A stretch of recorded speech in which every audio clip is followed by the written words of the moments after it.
Nesse vídeo, vamos comentar de forma breve e objetiva as questões de biologia da prova do Enem, no ano de 2011, segunda aplicação, também conhecido como Enem PPL.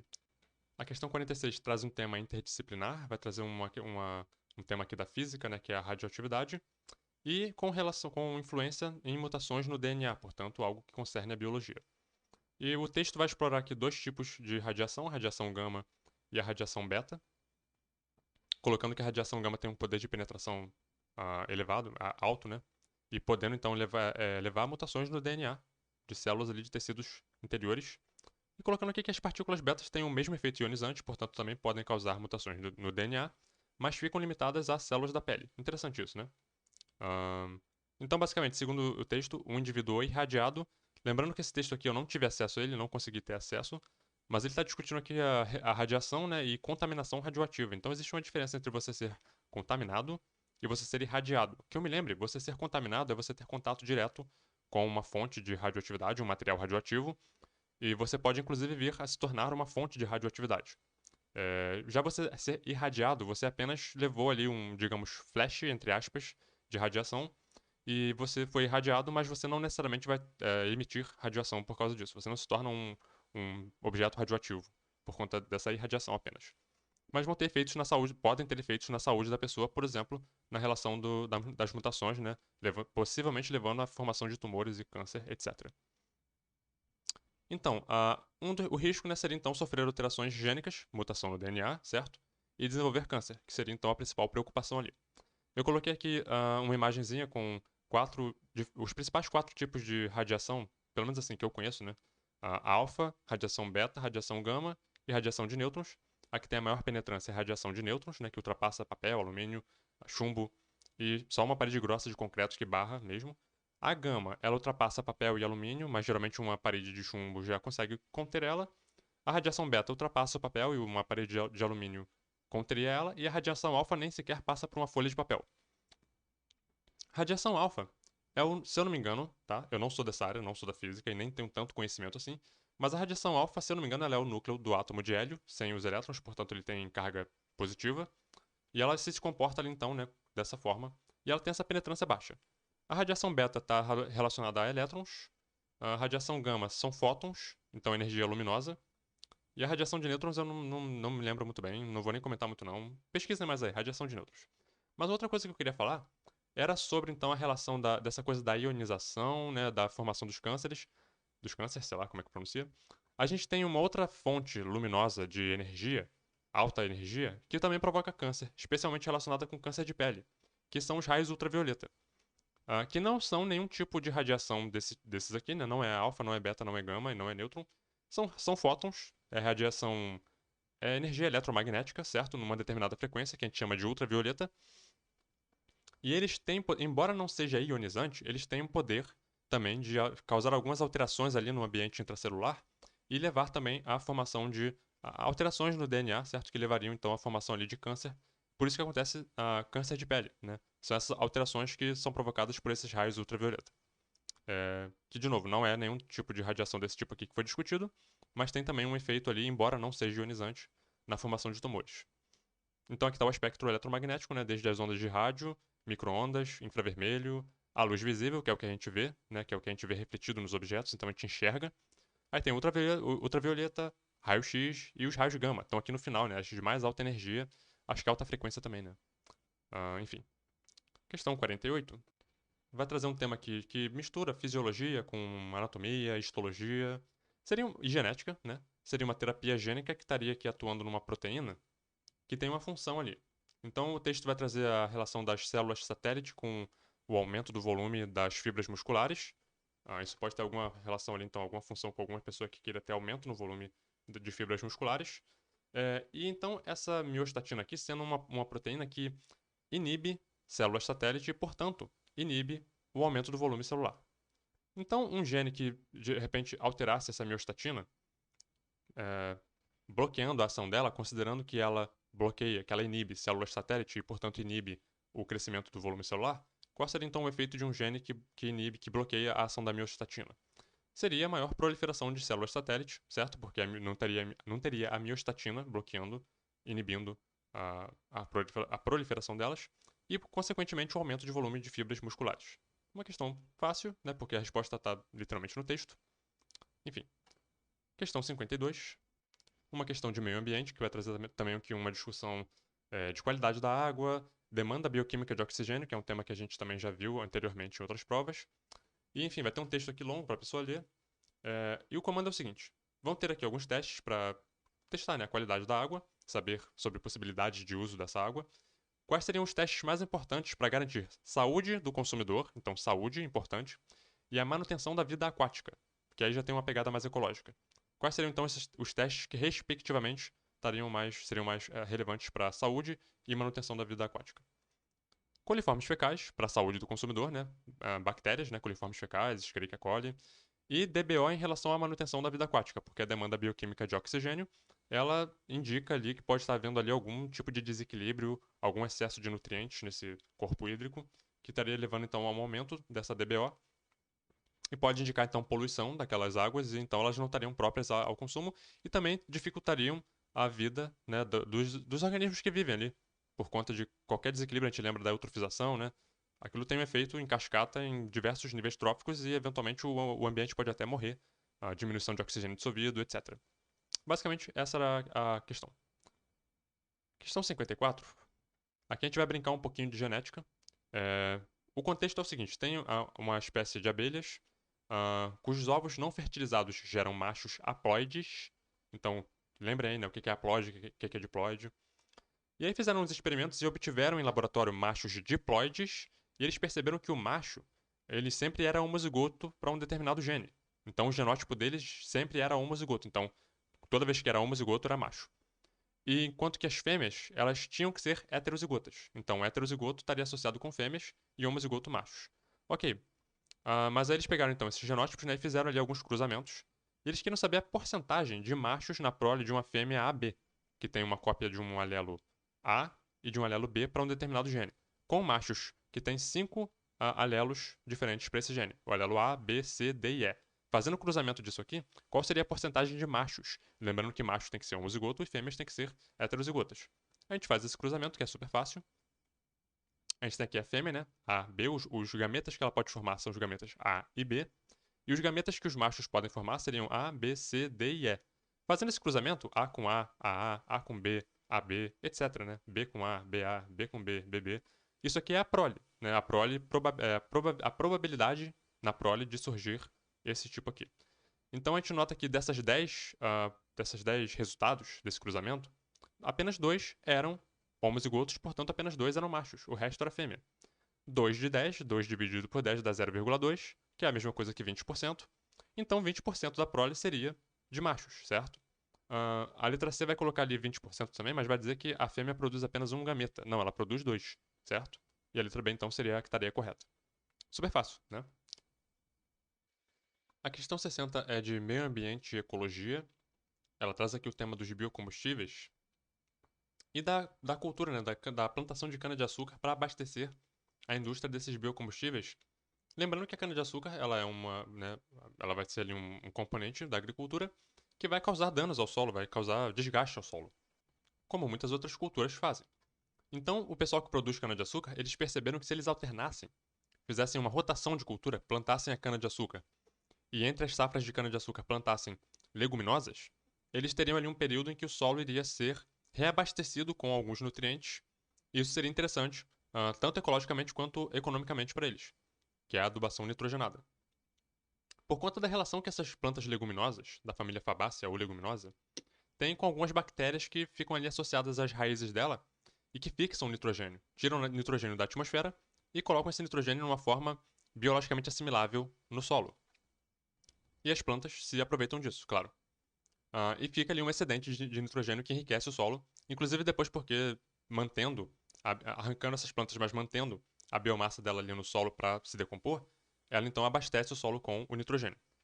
E o comando, ele é especificamente sobre uma etapa do ciclo do nitrogênio, então a pessoa tem que ter o ciclo do nitrogênio na cabeça. Qual seria então o processo dentro desse ciclo, a partir dessa relação com as bactérias aqui, que estaria sendo favorecido? A etapa da fixação, certo? Quando o nitrogênio do ar, da atmosfera, gás N2, é convertido em amônia e então pode ser incorporado em compostos nitrogenados nos organismos vivos. Então, vamos dar uma olhada no ciclo rapidinho. Aqui, a etapa de fixação, né? Bactérias. Tem algumas bactérias que realizam esse serviço aqui, algumas inclusive de vida livre no solo, mas a gente comenta muito sobre a Rhizóbio, que são assim, as que acabam sendo mais comentadas porque são as que formam esses nódulos nas raízes das leguminosas. Uma vez que esse N2 sai da atmosfera e vira amônia, né? Então ele está agora numa forma que ele pode ser então utilizado pelos seres vivos. Então ele vai passar por alguns processamentos a mais por bactérias também, né? Nitrificação, onde ele vira nitrito, depois nitrato. Então, lembrando que a nitrificação tem duas etapas, a nitrosação e a nitratação. Nitrosação forma nitrito a partir da amônia e nitratação forma nitrato a partir do nitrito. Isso aqui é importante estudar. E, eventualmente, esse nitrato aqui, então, ele é a forma preferida das plantas. As plantas gostam muito do nitrato. É a forma mais facilmente assimilável. Esse nitrogênio, uma vez na biosfera, ele pode ficar anos, décadas, séculos, milênios circulando pela biosfera a partir do consumo, né, dos produtores, consumidores primários, secundários. Pode ficar circulando pela cadeia alimentar por sabe-se lá quanto tempo.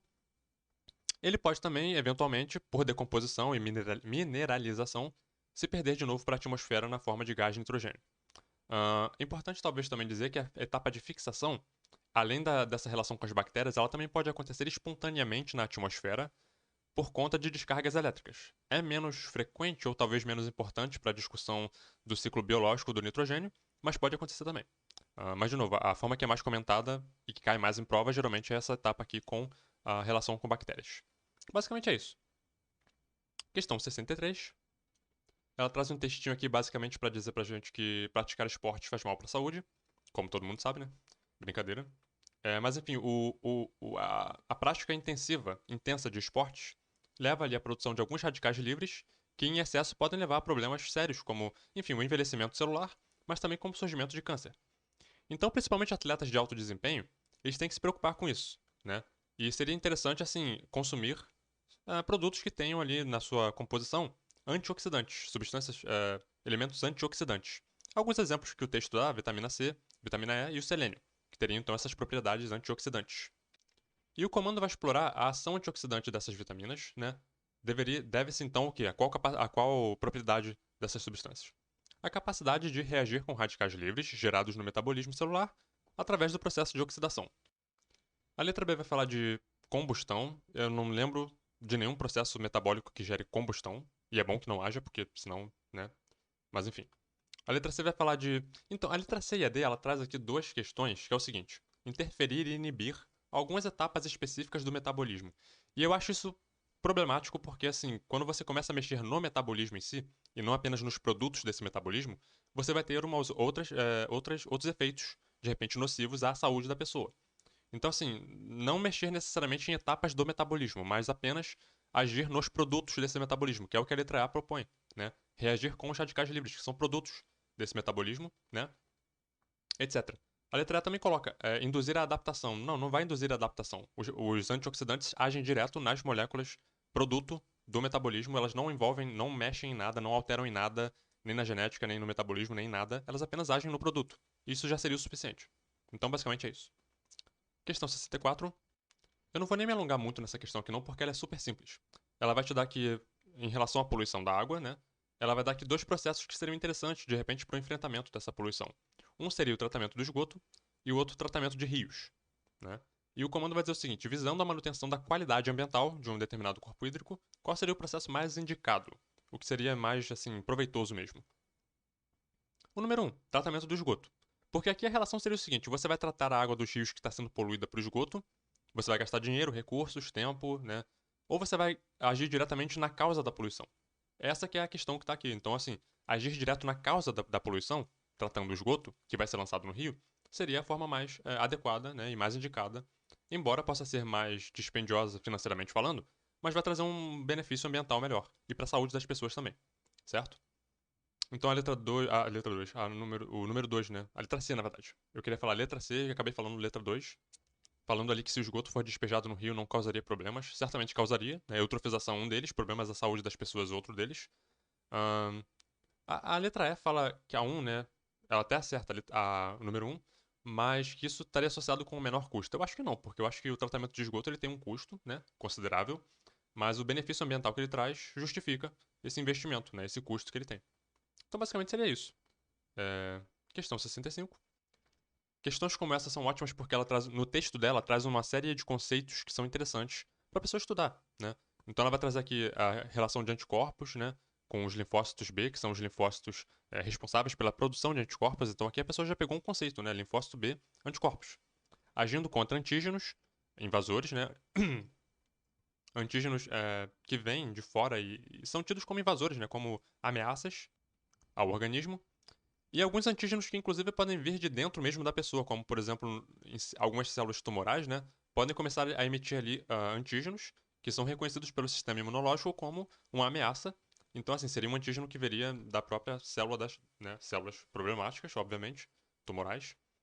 Enfim, interessante esse texto. E aí ele vai colocar aqui no comando: o desenvolvimento de anticorpos específicos, né, seria um benefício para a saúde pública. Por quê? No texto ali ele colocou, né, o combate possível a partir desses anticorpos, combater hepatites, leptospirose, febre amarela. O que seria de interessante assim para saúde, a nível de saúde pública, em relação à produção em massa, né, de anticorpos sintéticos em laboratório específicos para determinada doença? O tratamento de doenças nos estágios iniciais do desenvolvimento. Então a pessoa quando começasse a apresentar algum sintoma de determinada doença, ela já poderia então ter ali um determinado concentrado de anticorpos, na mesma ideia do soro antiofídico, né, que a gente está acostumado a discutir também, né? O soro, o que é? O que é? É um concentrado de anticorpos que agem contra determinada toxina de determinado veneno, de determinada serpente, etc, né? Então seria mais ou menos a ideia do soro aqui. Por isso que quando a letra A coloca vacinação, tá errado, né? Isso aqui seria mais próximo do soro do que da vacinação. E a letra E coloca desenvolvimento de um fármaco universal, né, para diversos parasitas. A ideia aqui é agir especificamente, não um fármaco para todas as doenças, mas vários fármacos específicos a partir, né, desses anticorpos para determinada doença. Então, a letra E estaria errada nisso. 66, uma sátira aqui, eu acho que é charge, que chama, né? Ah, falando aqui da evolução humana a partir de um ancestral marinho, as formas primatas, né, o ser humano chegando então à forma Homo sapiens, e eventualmente voltando para a água, mas não da forma como a gente iria supor que seria, né, mas através de impactos ambientais que estão provocando ali inundação nos territórios onde esse ser humano habita. E a questão vai discutir, né, a relação desse impacto com alguma característica, a consequência, né, de ações humanas que demonstrariam o quê? A dificuldade do ser humano de diferenciar ações que não interferem no meio ambiente a curto prazo das que podem originar catástrofes a longo prazo. Eu problematizo essa questão aqui, a forma como foi discutido o tema, porque eu não acho que o ser humano ele é tão ingênuo quanto essa questão talvez tenha feito parecer. Ou que talvez tenha suposto que a charge tenha ido nessa direção de que o ser humano é incapaz de prever os impactos de suas intervenções, enfim, ou que existe uma dificuldade da gente de entender que as nossas ações têm uma importância a longo prazo, né? Ainda que a curto prazo a gente, enfim. O que eu acho é o seguinte, o ser humano ele sabe exatamente o que está acontecendo. Claro que existem pessoas, né, que são mais desligadas da discussão científica, mas a televisão está sempre falando, os jornais, internet, todo mundo sabe que existe um drama envolvendo o meio ambiente. Que as nossas ações, que a poluição atmosférica, a poluição das águas, né, tudo isso tem um preço ambiental que a gente está caminhando em direção a um cenário de mudanças climáticas, aquecimento global, etc. E que supostamente existe claramente ali uma participação humana. Você pode discutir se mais ou menos importante, mas existe uma participação humana nesse aquecimento global. E esse aquecimento global tem como um dos impactos, um dos efeitos, por exemplo, as inundações de áreas litorâneas. Então, assim, a gente sabe exatamente o que está acontecendo, né? Eu acho que no fundo, a gente não se importa muito com isso, né? As nossas ações, elas indicam que a gente se importa muito menos esse, com esse futuro do que o nosso discurso, muitas vezes, faz parecer. É, De novo, eu tô problematizando aqui uma coisa, né? Talvez eu esteja colocando palavras na boca de todas essas pessoas que estão relacionadas a essa questão aqui, mas acho que é importante a gente discutir isso, né? Será que o ser humano é tão bobinho assim mesmo? Será que a gente não é capaz de prever os impactos das nossas ações daqui a 100 anos, 200 anos?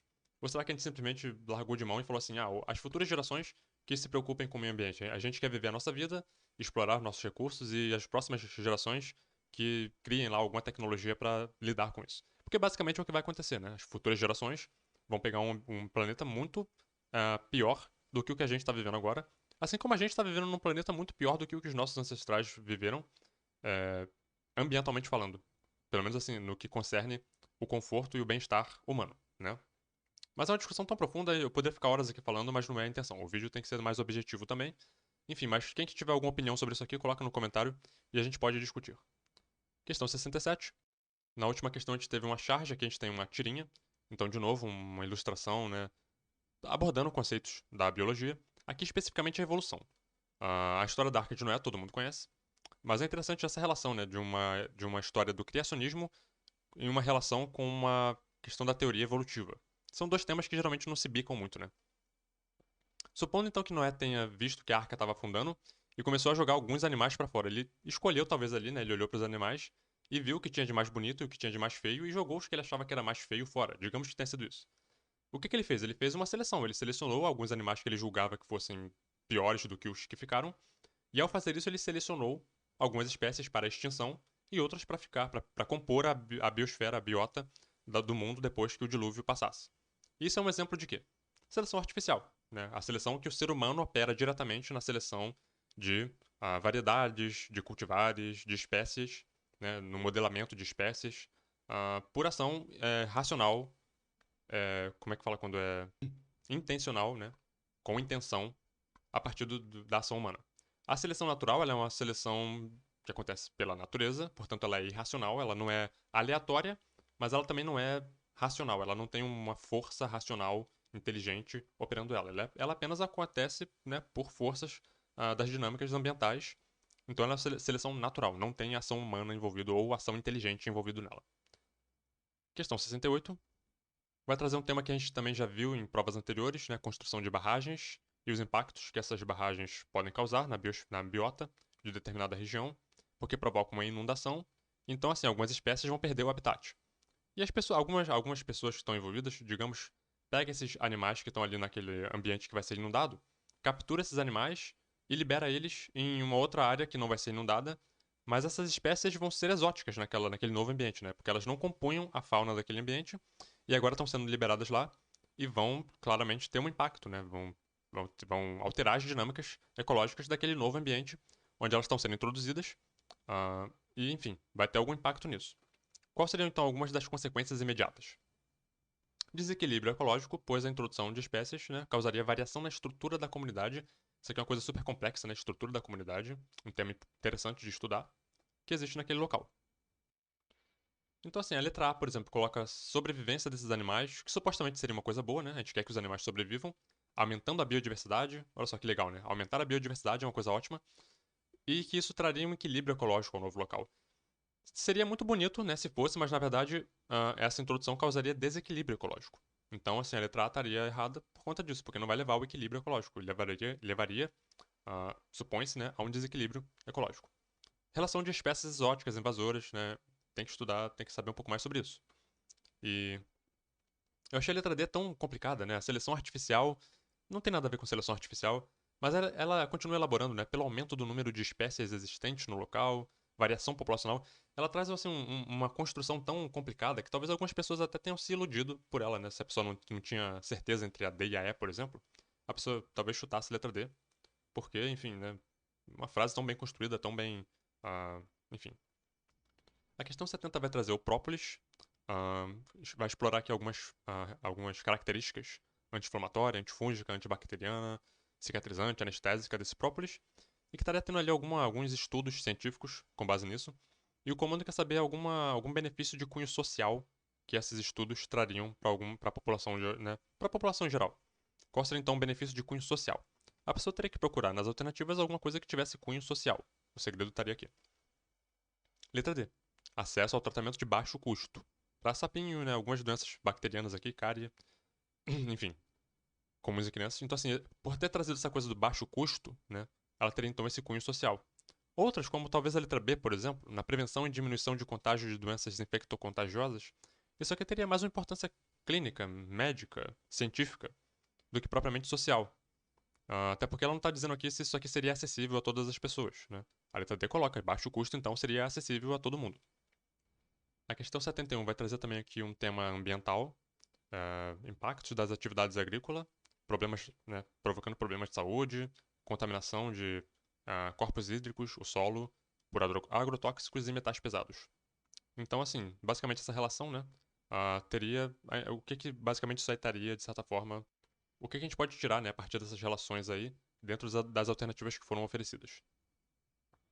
Que estudos, né, mais aprofundados de medidas que impeçam descarga de agrotóxicos, tudo que envolva agrotóxico, químicos, né, produtos químicos que possam ter contato com corpos hídricos, com solo, com recursos naturais que são usados pelos seres humanos, pelas populações de algum determinado local, seria interessante que houvessem estudos, né, mais aprofundados para tanto para prevenir como para mitigar possíveis impactos que viriam a partir disso. Outras alternativas vão meio que vão explorar assim de forma meio errônea esse processo, por exemplo, dizendo que os processos naturais são suficientes para purificar o solo e a água contaminados por agrotóxicos. Enfim, esses produtos químicos eles costumam, né, ser muito agressivos ao meio ambiente, então assim, por mais que você pensasse que em escala geológica isso poderia acontecer, mas para a população de um determinado local, apenas esperar que processos naturais sanem esse problema seria fora de questão. A letra B coloca que o consumo de peixes provenientes desses rios contaminados resolveria, né, o problema de saúde. Lembrando que os peixes, principalmente se forem peixes carnívoros, eles estariam, por estar numa posição elevada na cadeia alimentar, eles seriam os que mais acumulariam no corpo deles os metais pesados, né? Os produtos químicos. Então a gente pode pensar no processo de biomagnificação. Então o consumo da carne desses peixes seria, na verdade, ruim, seria danoso à saúde das pessoas porque elas estariam consumindo uma carne com alta concentração de produtos químicos, metais pesados, mercúrio, por exemplo, né? E enfim. A letra D diz que apenas proibindo a construção de casas em áreas degradadas isso já seria ruim, porque que tal você não degradar uma área em primeiro lugar? Isso seria muito melhor, né? Mas o fato de que os rios e o próprio solo, né, esses elementos químicos percolando pelo solo e chegando aos lençóis freáticos, eles podem afetar áreas distantes, inclusive. Né? Então, assim, não se limita a apenas uma área geográfica. Basicamente é isso. Questão 74. Ela traz aqui uma teoria que não é muito comum, eu não sei se isso aqui é muito discutido no ensino médio. Talvez sim, mas, bom, tá dentro do escopo, né? Bom, primeiro que essa teoria ela é super controversa. Ela até teve, né, alguma aceitação ali no começo. Mas enfim, o próprio Ernest Haeckel ele é um cara, uma figura super controversa na história da ciência. Ahn, não vou entrar aqui profundamente, devo colocar algum texto sobre isso na descrição. E enfim. Mas enfim, foi uma teoria que acabou tendo ali alguma repercussão e até hoje comenta-se sobre ela. E a ideia principal gira em torno de que o desenvolvimento embrionário de determinada espécie, ela recapitula a história evolutiva daquela espécie. Essa que era a ideia, né, que girava ali em torno dessa teoria. Então, por exemplo, o embrião humano, ele tem ali num determinado estágio do desenvolvimento estruturas semelhantes a fendas, né, branquiais encontradas em peixes. Então, assim, isso indicaria uma ancestralidade do peixe que estaria sendo reproduzida num estágio embrionário do desenvolvimento humano, etc. Basicamente é isso. Enfim, dentro das frases que foram dadas aqui nas alternativas, qual que seria então a melhor para resumir as ideias dessa teoria? A ontogenia recapitula a filogenia. São dois termos assim super assustadores, né? Então eu peguei aqui umas definições no dicionário do Google mesmo, do Google. Colocamos lá ontogenia, desenvolvimento de um indivíduo desde a concepção até a maturidade. E filogenia sendo história evolutiva de uma espécie ou de um grupo de espécies. Então a gente poderia reescrever essa frase aqui da seguinte maneira: o desenvolvimento de um indivíduo desde a concepção até a maturidade recapitula a história evolutiva de uma espécie ou de um grupo de espécies. Basicamente é isso que está sendo dito aqui. Uma frase que, por ter dois termos aqui que não está no repertório diário das pessoas, pode acabar levando, né, a pessoa muitas das vezes enfim, não apostar nessa alternativa porque seria, enfim, a pessoa não sabe o que significa, então na dúvida não chuta. A questão 75 ficou meio embaçada porque eu tive que esticar muito as imagens, né, as figuras, mas ela vai falar também de DBO, demanda bioquímica de oxigênio, um gráfico, então tem um gráfico aqui para analisar, né? E o eixo Y vai ser o oxigênio dissolvido, concentração, na água, um rio, né? Então, determinados pontos de amostragem ao longo de um rio e a concentração de oxigênio dissolvido nesses determinados pontos de amostragem. E alguns pontos você vai ter mais oxigênio dissolvido e outros menos. Isso então teria ali um significado ecológico. Eu tracei uma linha aqui que não tem nenhum significado especial em relação a. Apenas para delimitar aqui uma área onde abaixo dessa linha, então, a gente consideraria que o índice, ou a concentração de oxigênio estaria muito baixa. Né? Mas é uma linha assim que não tem assim, nenhum tipo de significado especial. Então, nesses pontos aqui, né, 2, 4 mais ou menos, até o 5 ali, 3, 4, 5 na verdade, né, seriam os pontos, então, onde, segundo a minha linha, estaria um nível de oxigênio muito baixo. E o comando vai dizer o seguinte: como é que a gente explica então esses baixos valores em algumas amostras, né? Qual seria o fato então que explicaria o fato de que nesses pontos de amostragem aqui estaria um oxigênio tão baixo? Repara que as alternativas são super longas, né? E a pessoa teria que ler muito para chegar à resposta, mas a resposta certa seria a letra C. As amostras terem sido coletadas em pontos onde há grande demanda de oxigênio. Então, esses pontos aqui, que eu ilustrei aqui, né, seriam então pontos onde a demanda de oxigênio estaria altíssima, portanto, indicaria presença de matéria orgânica e atividade microbiana para decompor essa matéria orgânica. Então, a gente poderia pensar que aqui estaria sendo lançado, por exemplo, esgoto doméstico, né? E a gente pensa em eutrofização, né, todas aquelas relações que tem desse tema com poluição hídrica. Basicamente é isso. Questão 77. Por volta ali dos anos 2009, 2010, 2011, um dos temas mais comentados era o da gripe, que chamava de gripe suína, né, H1N1, que foi um início de pandemia. Ela não chegou a ser tão impactante quanto a pandemia de Covid, mas ela teve ali também algum susto, né? Ela aparentemente tinha. Comentou-se muito sobre o potencial destrutivo desse vírus e da disseminação muito rápida dele, mas enfim, não chegou a causar tanto estrago quanto a pandemia de Covid.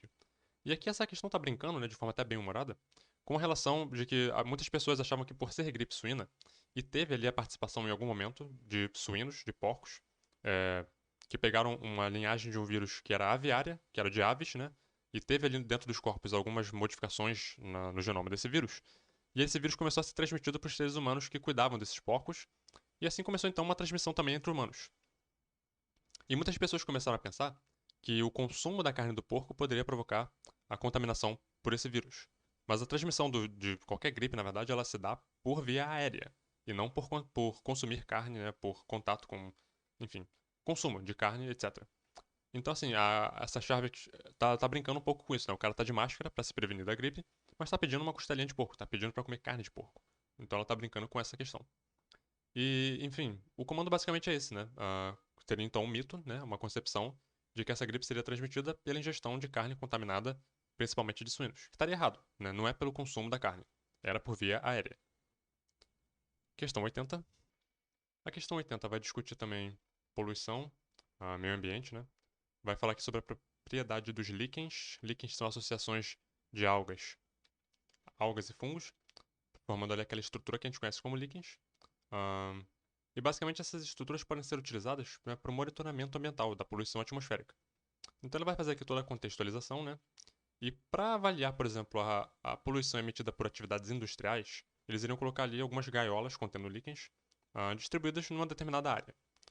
E aqui, o comando quer justamente saber o seguinte: como que deveria ser feita a distribuição dessas gaiolas, né, contendo então essas estruturas para avaliação esse biomonitoramento, uma palavra importante, da qualidade do ar.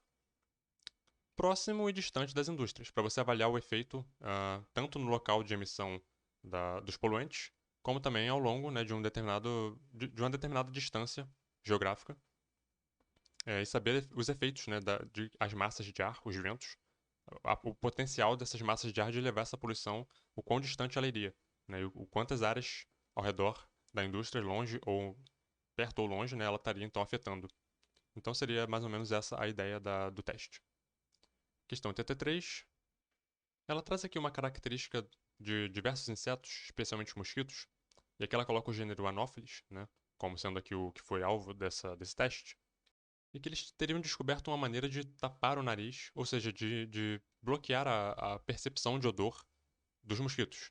Claro que não é o nariz, né, são as antenas, tem quimiorreceptores nas antenas, enfim. E a gente está acostumado a estudar, né, o Anopheles, ver o nome do Anopheles associado à malária, transmissão de malária, né? Mas imagine então que esse repelente que eles usaram, que eles criaram aqui, eles fizeram, né, claro, a experiência no Anopheles, mas imagina que ele pudesse também ser eficiente em outras, preciso contra, se ele fosse extensivo, como coloca aqui no comando, a outros insetos, até mesmo a outros mosquitos ou a outros insetos mesmo que têm esse mesmo instinto de farejar e encontrar a vítima, né? Para sugar o sangue, para se alimentar, no caso. Então a gente conseguiria, a partir dessa tecnologia, combater algumas doenças. Então essas doenças elas teriam que ser o quê? Teriam que ser transmitidas por inseto, em primeiro lugar.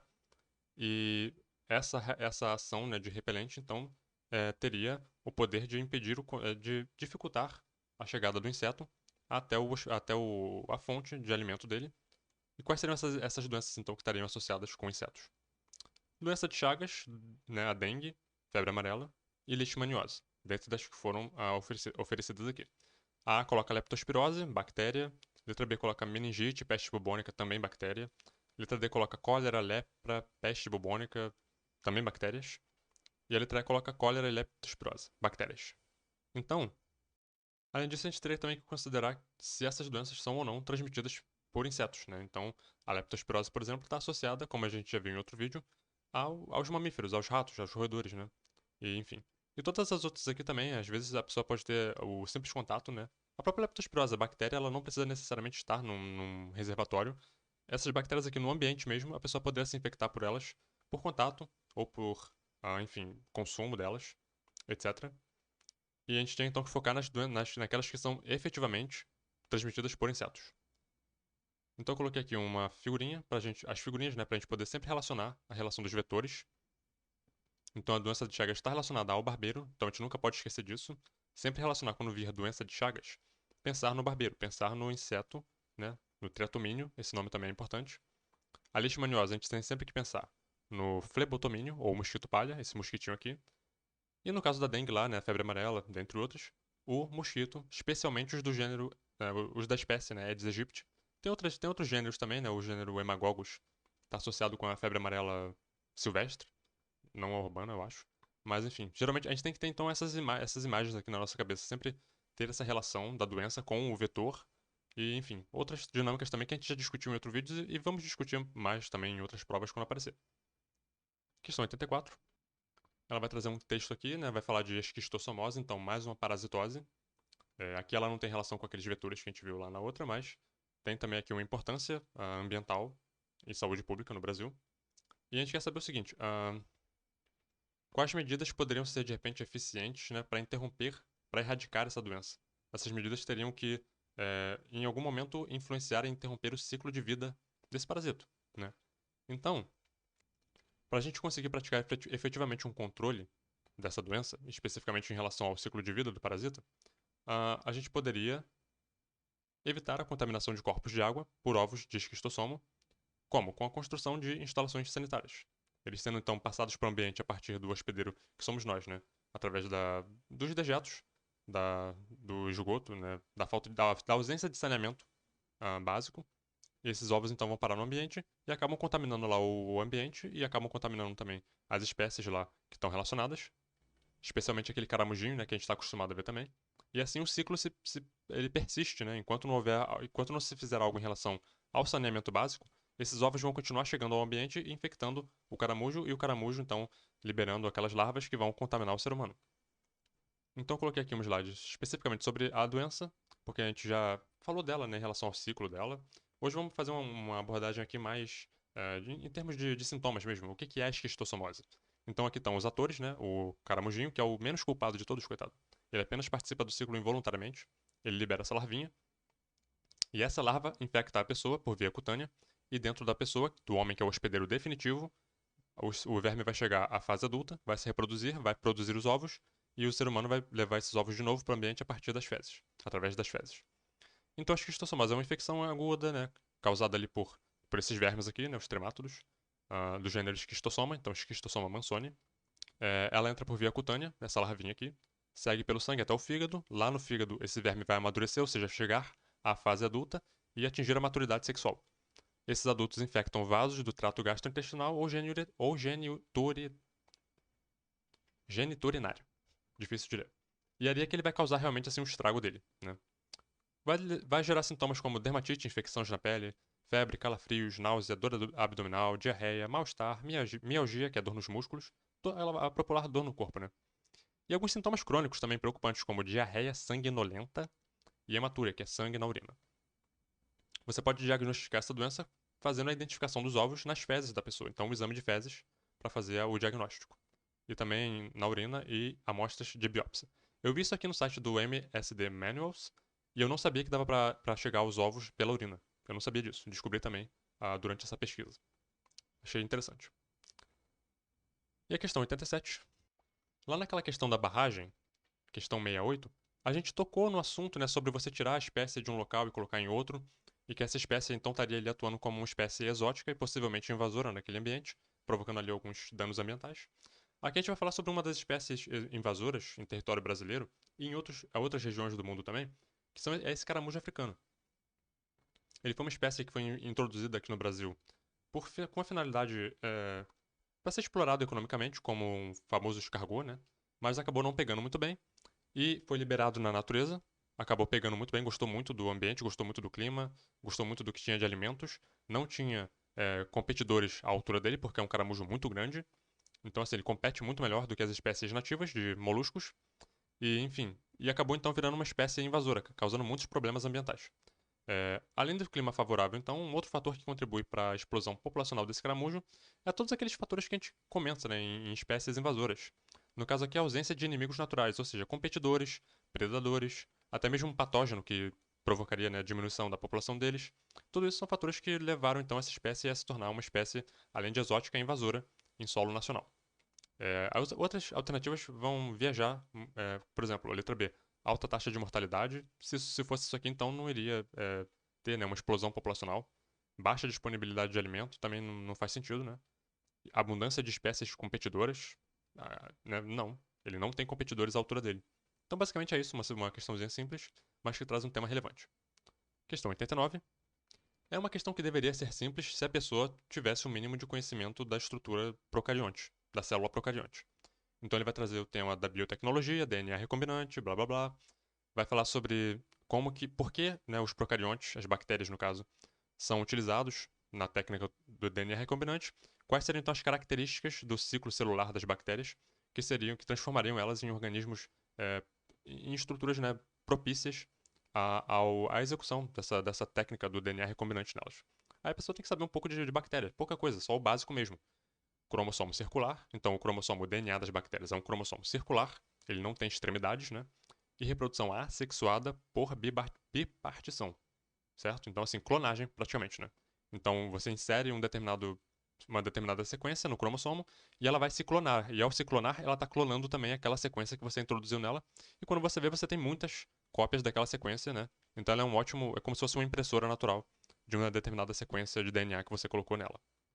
Com isso também ela pode produzir, inclusive, proteínas ali que são de interesse e produzir essas proteínas em altas quantidades, porque ela vai formando colônias, né? E a partir dessas colônias você pode obter essas proteínas em escala industrial. As alternativas erradas, por exemplo, coloca cromossomo linear, né? Que está errado, o cromossomo das bactérias não é linear, é circular. Então a pessoa já podia descartar daqui.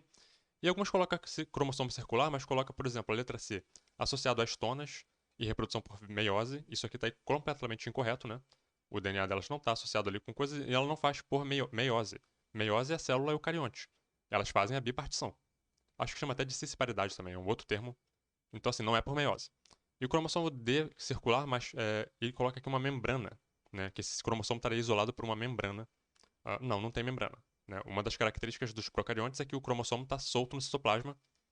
Eu acho até que tem umas linhagens de bactérias. Não levem a sério o que eu estou falando agora, pesquisem se quiser.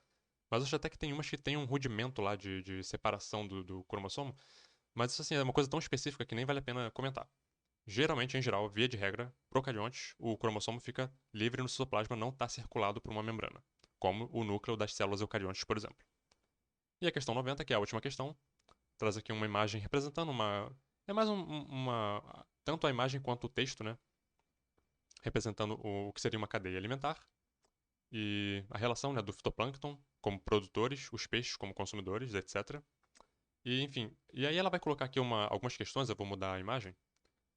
E a pessoa teria que olhar para esses diagramas aqui, essas sequências, e entender qual seria o que melhor representa uma cadeia alimentar, né, na forma como está sendo discutido ali, considerando a presença de produtores, consumidores primários, secundários, terciários, etc. Qual seria então a melhor representação aqui de uma cadeia alimentar? Diferentes níveis tróficos num determinado ecossistema e em relação também ao fluxo de energia, né? Como é que seria então? Seria a letra E, né? Por que a letra E? Repara que a gente tem o fluxo da energia ao longo dos níveis tróficos, Então, produtores, consumidores primários, secundários, terciários. E sempre ao passar de cada nível trófico, você tem perda de energia, né? Perde-se alguma parte da energia toda vez que existe, então, ali a passagem para níveis tróficos superiores. Porque os produtores, por exemplo, eles produzem energia, né? Eles têm um estoque de energia dentro deles. Quando um determinado animal consome um organismo produtor, ele vai, ele vai adquirir uma parte dessa proteína e uma outra parte ele vai eliminar, né? Ele não vai utilizar tudo, ele vai utilizar apenas o que ele precisa para o déficit, para a demanda energética dele. E alguma parte ele vai eliminar para o ambiente de novo pelas excretas. Além disso, os seres vivos também perdem energia para o ambiente na forma de calor, na forma de processos metabólicos que geram calor. Então, alguma parte dessa energia sempre é perdida, tanto no consumo quanto também na forma de metabolismo de calor. Então, a letra E seria a mais adequada. Eu coloquei aqui uma pirâmide, né, de a famosa pirâmide ecológica de energia. Todas as pirâmides de energia sempre têm essa base mais larga, né, e o topo mais estreito, justamente para representar essa perda de energia ao longo dos níveis tróficos. E existem outras pirâmides, né, mas aí já é outra aula, enfim. Pesquisa aí, pirâmides ecológicas, vou colocar algum texto aí na descrição também. E basicamente é isso, uma prova super longa, cheia de questões, né? Algumas questões bem complexas, que daria para ficar muito mais tempo discutindo. E então nos vemos no próximo vídeo para comentar a prova de 2012.